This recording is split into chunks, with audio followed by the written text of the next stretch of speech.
Olá pessoal, hoje o nosso palestrante foi o irmão Cláudio. Cláudio, me responda, por que acontece surtos de epidemia de vez em quando na história da humanidade? Olha, é muito difícil, apesar de alguns estudiosos, alguns membros da doutrina terem uma resposta padrão, seja por um motivo ou por outro.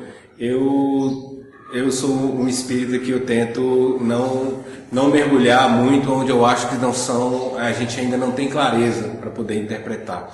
Porque a gente corre um risco muito grande de estigmatizar pessoas e situações, e o universo ele é muito amplo, a quantidade de possibilidades ela é infinita.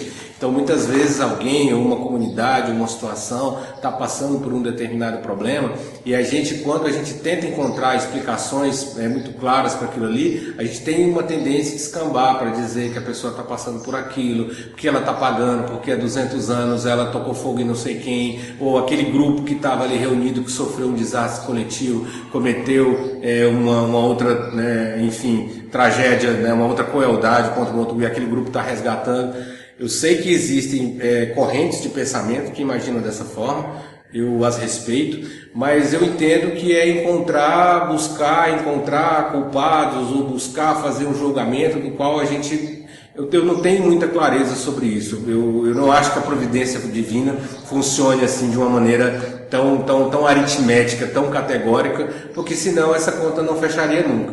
Eu prefiro acreditar que existem mistérios divinos que façam com que uma pessoa, de fato, ela nasça com um problema de saúde, por um resgate que ela precisa de fato fazer, ou para uma aprovação de outra pessoa, mas imaginando sempre que a nossa passagem aqui por essa existência ela é um sopro.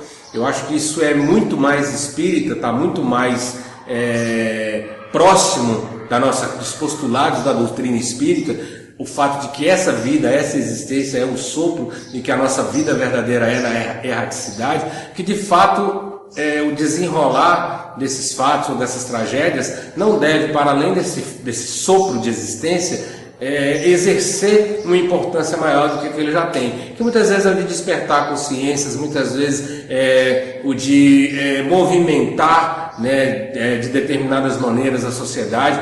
Nós assistimos, por exemplo, agora com essa história do coronavírus, a possibilidade de se tornar uma pandemia, que é uma epidemia de proporções mundiais, mas a grande pandemia, muito pior do que a do vírus, nós já estamos assistindo, que é a epidemia do preconceito. Nós temos irmãos de origem de ascendência oriental aqui no Brasil, que sejam chineses, que sejam japoneses, já têm sido alvo de profundos preconceitos.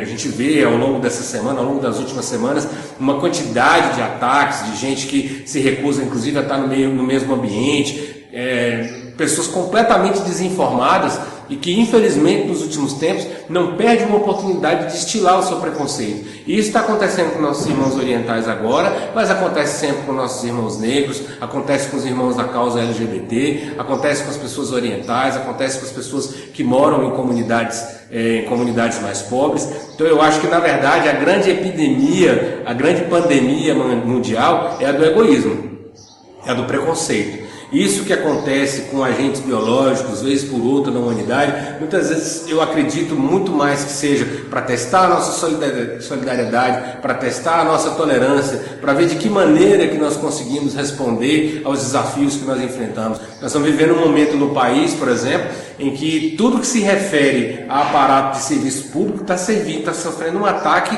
violento nos últimos meses, Tanto essa semana a gente teve um ministro que atacou indistintamente os funcionários públicos, eu não sou funcionário público, mas atacou os funcionários públicos de uma maneira muito injusta, de uma maneira muito desrespeitosa. Então atacou os nossos professores, os nossos médicos, os nossos policiais, as pessoas que cuidam da comunidade, no momento em que o governo deveria estar cuidando das pessoas. Aí da China, qual é o exemplo que vem para nós? Eles tiveram esse problema grave lá, e em 10 dias eles levantaram um hospital para atender mais de 1.000 pessoas.